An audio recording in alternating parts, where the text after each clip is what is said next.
তারুণ্যের উৎসব উপলক্ষে নেত্রকোনা সরকারি কলেজে দিনব্যাপী পিঠা মেলা অনুষ্ঠিত হচ্ছে। এ নিয়ে আরো জানাতে যুক্ত হচ্ছেন সহকর্মী জিয়াউর রহমান। জিয়াউর, মেলায় কয়টি স্টল বসেছে এবং কি কি পিঠা পাওয়া যাচ্ছে সেখানে? আপনি যেমনটি বলছিলেন যে আমি এই মুহূর্তে দাঁড়িয়ে আছি নেত্রকোনা সরকারি কলেজ মাঠে। তো এখানে দুদিন ব্যাপী পিঠা উৎসব এবং দেয়াল পত্রিকা উৎসবের আয়োজন করা হয়েছে।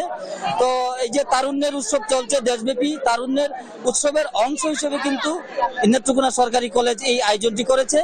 আমরা যে বিষয়টি জেনেছি যে এই আয়োজনে কিন্তু নেত্রকোনা সরকারি কলেজের যে বিভিন্ন ডিপার্টমেন্ট রয়েছে, যেমন ইংরেজি, বাংলা, দর্শন, বিভিন্ন বিভাগের পক্ষ থেকে কিন্তু এখানে স্টল বসানো হয়েছে।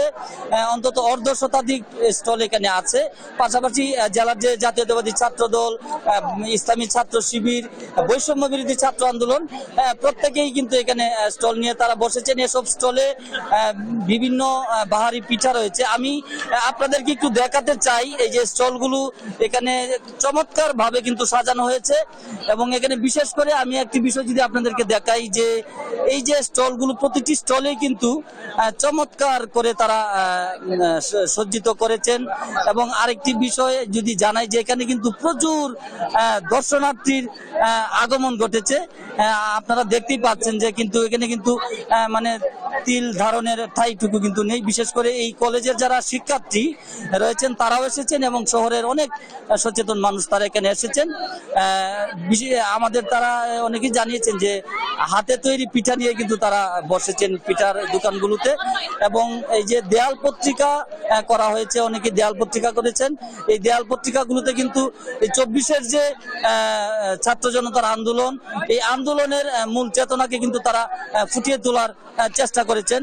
তো আমরা এই বিষয়ে জানবো। আমরা একটু জানতে চাই আজকে একটু বলবেন যে এই যে আয়োজনে আপনারা কি কি অংশগ্রহণ করছেন? আমরা এই আয়োজনে আজকে তারুণ্য উৎসবে বৈষম্য বিরোধী ছাত্র আন্দোলন, ছাত্র শিবির, ছাত্র দল সহ নেত্রকোনা সরকারি কলেজের 14টি ডিপার্টমেন্টের সবাই পিঠা উৎসব সহ একটি জাঁকজমক অনুষ্ঠানের আয়োজন করেছে নেত্রকোনা সরকারি কলেজ প্রশাসন। আমরা 12টার দিকে পিঠা উৎসবের আয়োজন করেছি এবং সাজসজ্জায় প্রত্যেকটি স্টল সাজানো হয়েছে। আমরা উৎসব মুখর পরিবেশে সবাই এই অনুষ্ঠান উপভোগ করছি। জি, আপনারা শুনছিলেন যে এখানকার একজন বলছিলেন যে তারা স্টল সম্পর্কে বলছিলেন। তো আমি এই সরকারি কলেজের যে অধ্যক্ষ রয়েছেন ওনার সাথে কথা বলেছি। তারা কিন্তু এই স্টলগুলোকে মূল্যায়ন করে তারা পরবর্তীতে এখানে যারা বিজয়ী তাদেরকে পুরস্কৃত করবেন। তো এই ছিল আমার কাছে নেত্রকোনা সরকারি কলেজ থেকে দেয়াল পত্রিকা ও পিঠা উৎসবের সর্বশেষ পরিস্থিতি। নেত্রকোনা থেকে যুক্ত ছিলেন সহকর্মী জিয়াউর রহমান।